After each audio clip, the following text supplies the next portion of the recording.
सरकारी हर गांव में सरकारी नल लग गए हैं। बस हमारा ही गांव है जहां कोई नल नहीं लगवाता। अभी भी कुएं से पानी खींचना पड़ता है। बताओ भला, 2-4 बाल्टी थोड़ी ही ना है जो निकाल लो। ऊपर से आजकल के नौजवान बच्चे मेहनत नहीं करना चाहते। हम बूढ़ों को ही पानी खींचना पड़ता है। तभी एक आवाज आती है। एक रात पीनू कुआं से पानी लेने जाती है। वो बाल्टी भर के रस्सी से बाहर खींची रही होती है कि उसे एकदम झटका लगता है, जैसे किसी ने उसकी बाल्टी कुएं के बीच में ही पकड़ ली हो। पीनू कुएं में झांकती है। अरे यहाँ तो कोई रुकावट नहीं है, फिर बाल्टी कैसे रुक गई? पीनू जैसे ही फिर से बाल्टी खींचती है, बाल्टी फिर अटक जाती है और साथ ही एक डरावनी आवाज आती है, पानी चाहिए तो खुद अंदर आकर लेना पड़ेगा। पीनू अब थोड़ी डर जाती है। वो हिम्मत बांधकर दोबारा कुएं में झांकने लगती है तो उसे एक डरावना चेहरा दिखता है, एक भयानक भूत। भूत को देख वो सहम जाती है और अपने उल्टे कदम पीछे आने लगती है।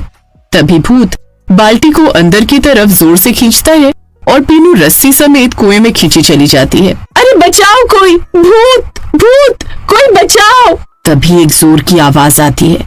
आवाज सुनकर पड़ोस वाले कुएं के पास आते हैं। एक पड़ोसन कुएं के अंदर झांकते हुए आवाज लगाती है, पीनू, अरे पीनू, क्या तुम मुझे सुन पा रही हो? पीनू सब सुन पा रही थी। उसकी आवाज कुएं से बाहर नहीं आ रही थी। अब उसका गला भी बंद गया था और देखते ही देखते पीनू लोगों को दिखना बंद हो गई। देखो, एक और जान। इस पानी के चक्कर में कितनी जाने जा चुकी है और कितनी मौत भेंट चढ़ेंगी यहाँ। सही कह रहे हो, क्या करें, पर मजबूरी हमारी। एक गांव से दूसरे गांव और फिर तीसरे गांव भूतिया कुएं की खबर सब जगह फैलने लगी।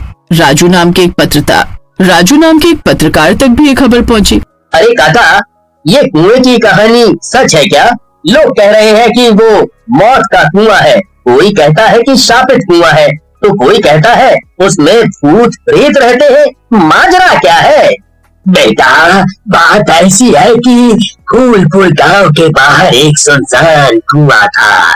इसके बारे में कहा जाता था कि वहां से रात में अजीब आवाजें आती है। लोगों ने कई बार कोशिश की कि उस कुएं को बंद कर दिया जाए, लेकिन जो भी ऐसा करने जाता वो या तो गायब हो जाता या पागल होकर लौटता।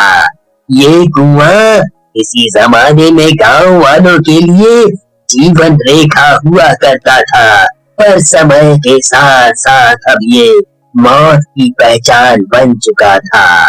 राजू एक युवा पत्रकार था जिसने कई रहस्यों को उजागर किया था। इस बार कुएं की सच्चाई जानने की वो ठान चुका था। गांव वालों ने उसे चेतावनी दी कि वो उस कुएं के पास ना जाए, लेकिन उसकी जिज्ञासा उसे वहां खींच लाई। रात के अंधेरे में जब राजू उस कुएं के पास पहुंचा तो उसने देखा कि कुएं के चारों ओर एक अजीब सन्नाटा पसरा था कि अचानक हवा में फुसफुसाहट गूंजने लगी। तभी एक ठंडी हवा का झोंका आया और भूत कुएं के ऊपर मंडराने लगे। मुझे लग ही रहा था कि ये कुआं कोई आम कुआं नहीं है। इसी आम कुएं में इतनी मौत होना असंभव है। पर तुम लोग मासूम लोगों को क्यों मार रहे हो? वे बेचारे तो अपनी प्यास बुझाने आते हैं यहाँ। हम भी तो प्यासे हैं, पर खून के। इसीलिए हमें भी खून चाहिए अपनी भूख प्यास मिटाने के लिए।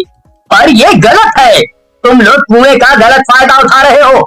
ऐसा होता रहेगा तो सारे गांव के लोग किसी दूसरी जगह बसेरा करने चले जाएंगे। फिर क्या करोगे तुम? इधर राजू दिमाग लगाकर अपनी जान तो बचा लेता है, पर अभी भी उसे विश्वास नहीं हो रहा था कि उसने सच में भूतों से बातें की है।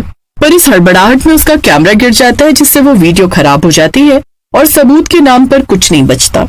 अब राजू को कैसे भी चैन नहीं पड़ रहा था। उसे था कि इस रहस्य को कैसे उजागर किया जाए, कैसे गुत्थी सुलझे।